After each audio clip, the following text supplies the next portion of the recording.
Thomas, give us an overview of the election initially. How bad was this for Angela Merkel's party, the Christian Democratic Union?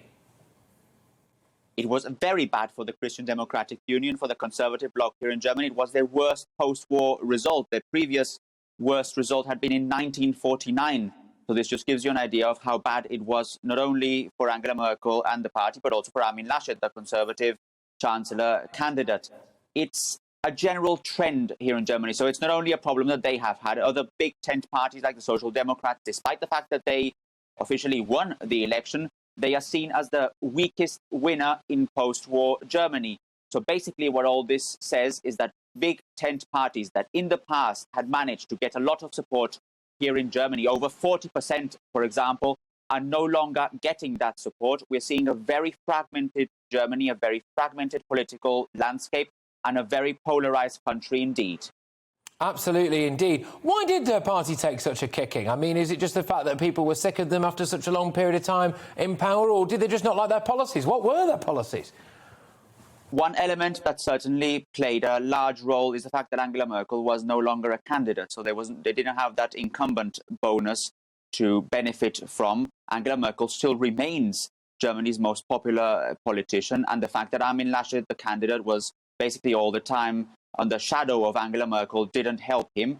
He also suffered several mishaps in the last few months. You may remember one of them where he was seen laughing in front of the camera while he was visiting the area devastated by floods here in July with the German president. That certainly tarnished his image, as well as other incidents as well.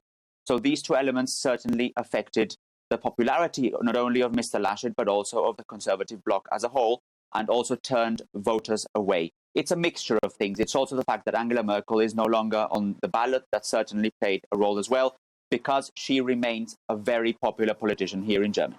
She does indeed. And one thing that I think a lot of people, look, in my opinion, a lot of people in Britain have never quite got their heads around, and I've got to be honest with you, I struggled to get my head around as well, was how her response to the refugee crisis and the migrant crisis, whatever you want to call it, and throwing her arms open and Germany's arms open to vast swathes of people to, at the very least, move through Germany onto somewhere else, quite often stay in Germany. I thought that that would lead to more of a reaction at the ballot box. I thought that maybe there would be more of a reaction to that, a negative reaction to that. I think we certainly would have seen that in Britain. You only have to look at what's happening in the Channel now to see that that's the way that lots of people would go. That's not really been the case in Germany, has it? Is there in any way, shape or form the sense that Merkel's time in charge, especially in relation to that migrant crisis, has changed Germany's culture at all or not?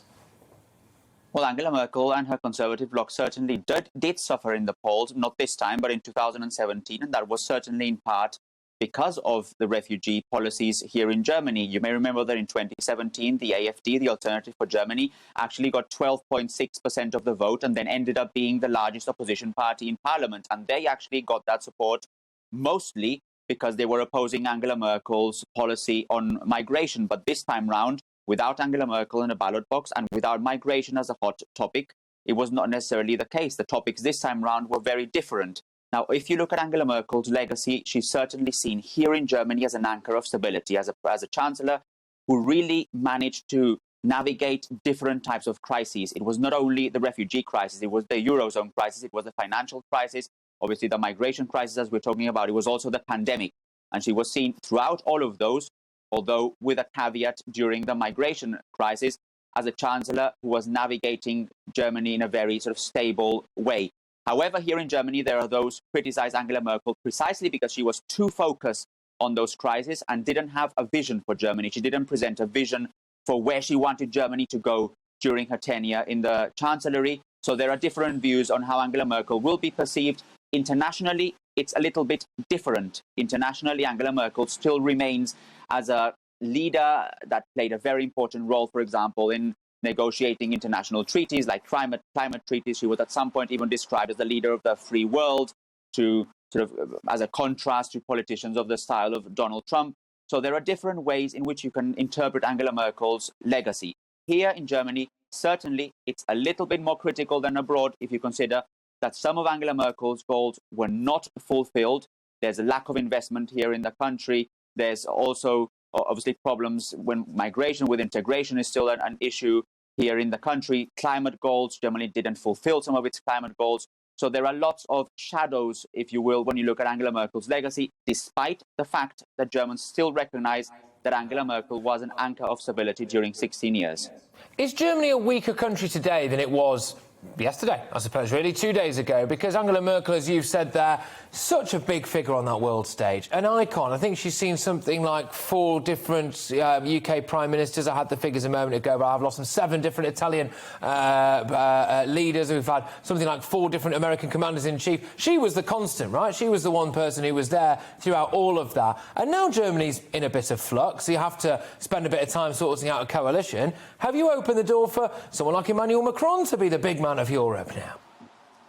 Well, Emmanuel Macron has his own issues to deal with because he will face an election in France next year. So it's not only a problem for Germany, it's, I would say, an issue for the European Union where it's going to move in the next few years. If you consider that Germany will have a new leadership coming very soon, or not very soon, depending on how quickly all these coalition talks continue and develop. And France will also have its election next year. So that will certainly mean some change for the European Union project. If you ask me if Germany is weaker now than it was before, I would say that Germany is now in a sense of uncertainty. Germans are worried about what's going to come next. They are worried about the end of Angela Merkel's 16 years as Chancellor and what might come next, because the possibilities are not necessarily very clear.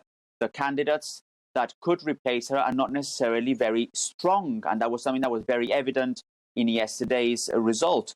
Olaf Scholz, the candidate of the Social Democrats, is seen as the one with the most experience. He actually worked with Mrs. Merkel for quite some time. He's now Germany's vice chancellor. He's the finance minister, so a very prominent role in German politics. And that's, I think, a reason why Germans voted for the Social Democrats, because they saw that in a way, although he is never as strong as Angela Merkel, he does represent in some way some sort of continuity as having worked with Angela Merkel, yet at the same time not belonging to her party, but belonging to the Social Democrats instead.